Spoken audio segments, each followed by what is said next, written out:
In this problem, let's first focus on what we're asked to calculate.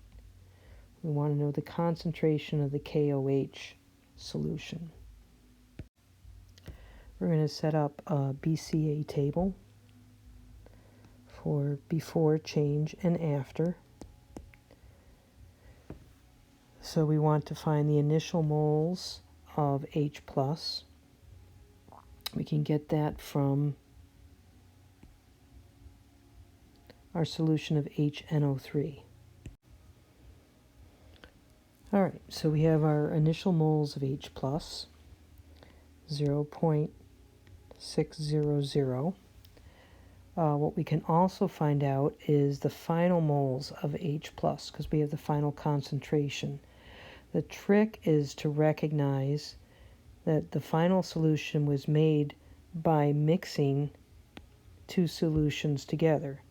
We have the 300 milliliters and the 150 milliliters. So our total volume of the final solution is 450 milliliters. So we can calculate the final moles of H+ ions by multiplying the final concentration times the final volume. That's the value here. Now, in order for us to finish with 0.171 moles of H+, that means we must have consumed 0.429 moles of H+. That means we've also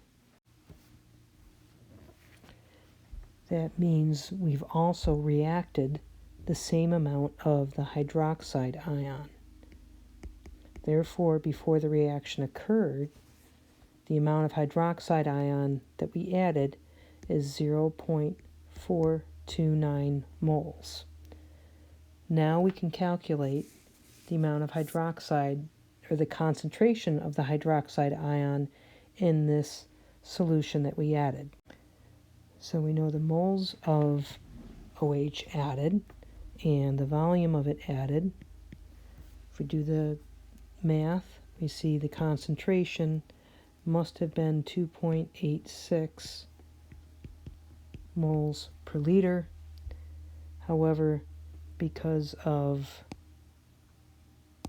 the number here, we can only justify 2 sig figs.